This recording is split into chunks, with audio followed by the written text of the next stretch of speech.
दोस्तों हम सब ने ऐसे बहुत सारे लोग देखे होते जो हमेशा डरते रहते हैं अपने पार्टनर को खोने के लिए। हमेशा इसी चीज़ के बारे में ना वो सोचते रहते कि कहीं मेरा पार्टनर मुझे अलग ना हो जाए, कहीं मैं उस इंसान को खो ना दूं, क्योंकि वो उनका पार्टनर उनकी लाइफ में इतना ज़्यादा इंपॉर्टेंट पर्सन बन गया होता है। पहले मैं जस्ट यही सोचता था कि लोग जिसे बहुत ज़्यादा प्यार करते हैं ना, उनको अपने आप खोने से डरने लगते। ये बात सही है, लेकिन जाने अनजाने में उनके पार्टनर भी ऐसी बहुत सारी चीज़ें करते रहते हैं जिसके कारण उन्हें खोने का डर इनके मन में बहुत ज़्यादा बढ़ता जाता है। दोस्तों मैं आपको ना एक लड़के की रियल रिलेशनशिप की केस स्टडी बताना चाहूँगा।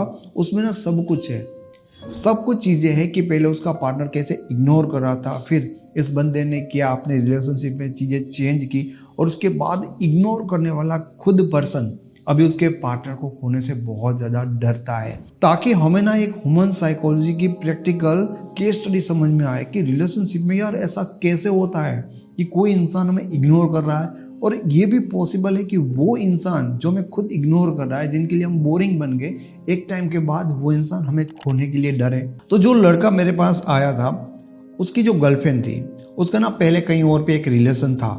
तो जस्ट कुछ टाइम पहले ही उसका ब्रेकअप हो गया था, क्योंकि पहले जो उसके साथ लड़का था वो बहुत ज़्यादा कंट्रोलिंग माइंडसेट था। मतलब लड़की के साथ बहुत मिसबिहेव करता था और हमेशा उसे कुछ करने नहीं देता था, बहुत बाउंड्री लगाता था। तो लड़की धीरे धीरे उस रिलेशन से बहुत ज़्यादा परेशान होगी एंड उसका ब्रेकअप हो गया। उसके कुछ टाइम बाद इस लड़के के साथ, यानी कि जिस लड़के ने मेरे साथ बात की थी, उनके साथ रिलेशनशिप में आया।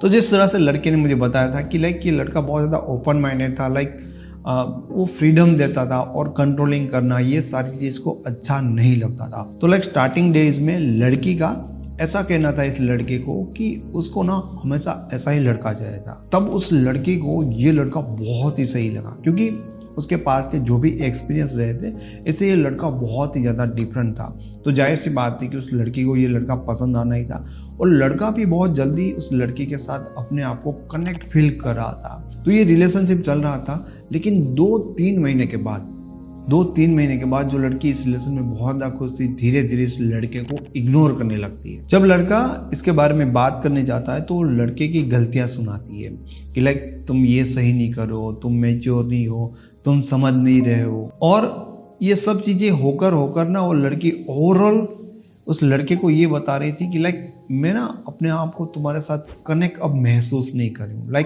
मैं तुम्हें लेकर ना श्योर नहीं हूँ, क्योंकि वो दोनों शादी के बारे में सोच रहे थे। तो स्टार्टिंग में जो लड़की इस लड़के को ये बोल रही थी कि भाई मुझे ऐसा ही लड़का चाहिए एंड मैं तुम्हारे साथ शादी करना चाहती हूँ, अब वो लड़की बोल रही थी कि मैं तुम्हारे लिए श्योर नहीं हूँ, मुझे इतना कनेक्ट फील नहीं हो पा रहा है तुम्हारे साथ।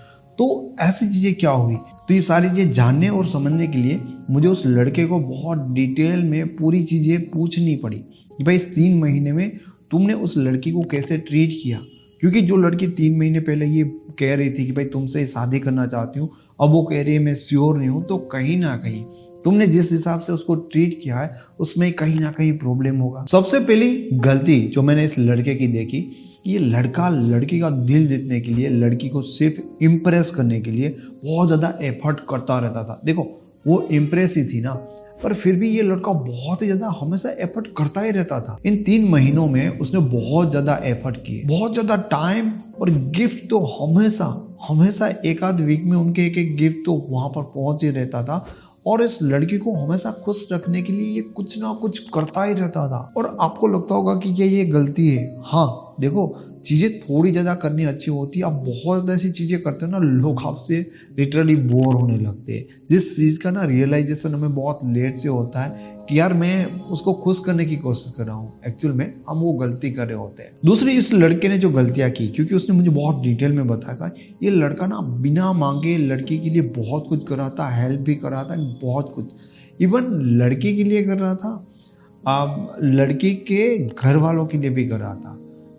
अगर लड़की जस्ट सोच रही कि मुझे स्टडी करना है, तो ये उनके फीस दे रहे थे, उनके घर वालों के लिए भी इतनी सारी चीज़ें। और यहाँ पर एक बार भी उनकी बातों से मुझे ऐसा नहीं लगा कि लड़की ने डायरेक्टली उनसे हेल्प मांगी हो। और ऐसी भी चीज़ नहीं थी कि इनके ऊपर चीज़ें डिपेंड थी, या एक पार्टनर के तौर पर जो उनको करना चाहिए था और उससे बहुत ज़्यादा ही उन्होंने किया। तो ये जब चीज़ें होगी, जब बिना मांगे आप बहुत ज़्यादा कर रहे हो, तो सामने वाले इंसान के मन में ना सबसे पहले तो आपकी नीड दिखने लगती है। अच्छा, इसके लिए मैं बहुत ज़्यादा इंपॉर्टेंट हूँ, इससे मेरी नीड है। अब सामने वाला ये समझ रहा होता है कि ये प्यार कर रहा है इसलिए कर रहा है, पर फिर भी ये चीज़ें ना लोगों के मन में कहीं ना कहीं आपको नीडी दिखाती है।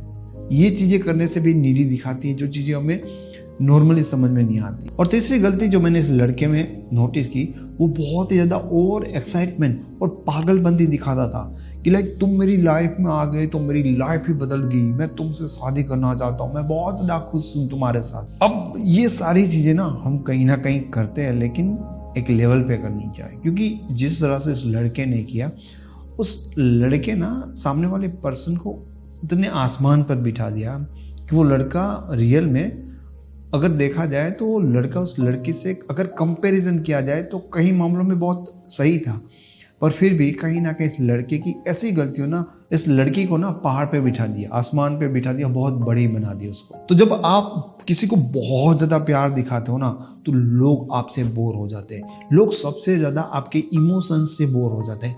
जब आप एकदम सरेंडर कर देते हो उनके सामने कि भाई तू ही तू है, सबको तू ही तू, तो जो अट्रैक्शन होता है ना, वो अट्रैक्शन मर जाता है। और किसी भी इंसान का हमेशा पीछा करता रहना, उनको खुश करते रहने से आपकी वैल्यू खत्म होती है।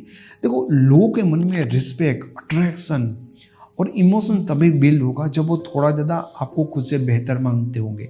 कहीं ना कहीं उनके मन में थोड़ा डर होता है कि यार मुझे बेहतर बंदा है, मेरी लाइफ में इसका होना इम्पोर्टेंट है। थोड़ा ज़्यादा आपसे डरते होते हैं, थोड़ा ज़्यादा, कि मैं इसके सामने गलती नहीं कर सकता। तो ये सिचुएशन आने के बाद ना वो लड़का समझ ही नहीं पा रहा था कि यार क्या हो गया। समझ लो, वो बहुत कुछ बात करने के लिए, मनाने के लिए, समझाने के लिए कर रहा था, लेकिन चीज़ें कुछ हो नहीं पा रही थी। लड़की सामने से कॉल ही नहीं कर रही थी, और कॉल कर रही थी तो भी इतना इंटरेस्ट नहीं दिखा रही थी। उसके बाद जब उसने मुझे पूरी अपनी स्टोरी सुनाई, तो मैंने उसको कहा कि सबसे पहले ना उस लड़की को इम्प्रेस करने की कोशिश मत करो। वो तो बोल रहा था कि यार मैं चाहता हूँ कि वो हमेशा खुश रहे। मैं बोल रहा हूँ कि यार बिना मतलब कि तुम ये चाह रहे हो ना, इसी कारण कि ये सारी चीज़ हो रही है, तो छोड़ दो यार। वो इम्प्रेस है, इसीलिए तो तुम्हारे साथ कनेक्ट है। अगर एज ए पार्टनर कहीं ना कहीं उसको कुछ लगा होगा, इसीलिए तो हमारे साथ है। और ज़्यादा इम्प्रेस करके तुम क्या कर लोगे, ठीक है? तो उतनी ज़्यादा कोशिशें मत करो। और ये बहुत ज़्यादा एक्साइटमेंट, ये बहुत ज़्यादा पागलपन करना बंद कर दो। और सामने से ना बहुत एफर्ट कर रहे हो, कॉल में, मैसेज में, ये सारी चीज़ें कम कर दो। कुछ भी मत बोलो, कोई भी फाइट मत करो, कोई भी आर्ग्यूमेंट करो, करना बंद कर दो और धीरे धीरे धीरे आगे बढ़ो, ठीक है? तुम मैसेज करो, कभी कॉल करो, पर उनको भी मौका दो, चीज़ें होने दो। मतलब हावी मत हो जाओ, अपने में ही इतने आगे मत निकल जाओ कि सामने वाला उतनी एफर्ट ही ना कर पाए। इन शॉर्ट में कहूँ ना, तो इस लड़के ने हर चीज़ को बहुत ज़्यादा की थी। इसको एक दोनों को ना साथ साथ में जाएंगे ना तो रिलेशन ग्रो होगा।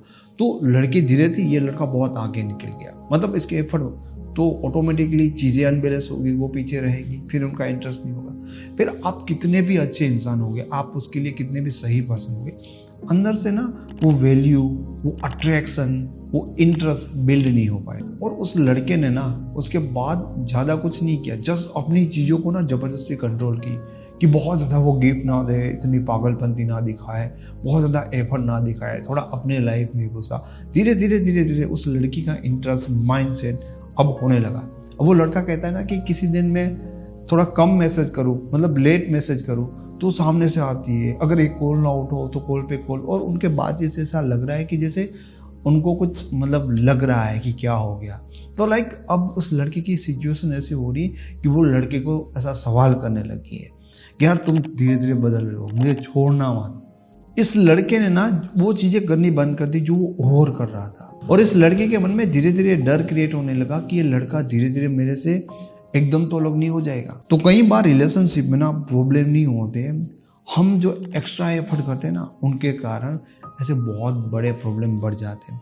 इसके बाद भी उस लड़के ने मतलब अपनी वो कोशिशें चालू ही रखी होती, इम्प्रेस करने के लिए या चीज़ों को सही करने के लिए बहुत प्यार दिखाया होता, तो ये लड़की एक दिन टोटली बोर होकर उससे अलग हो सकती थी। तो दोस्तों, अगर आपके रिलेशनशिप में ज़्यादा प्रॉब्लम है और आप पर्सनली मेरे साथ बात करना चाहते हो या मेरी लिखी हुई ई बुक को डाउनलोड करना चाहते हो, तो उनके सारे लिंक आपको इस वीडियो के डिस्क्रिप्शन बॉक्स में मिल जाएंगे। Thank you so much.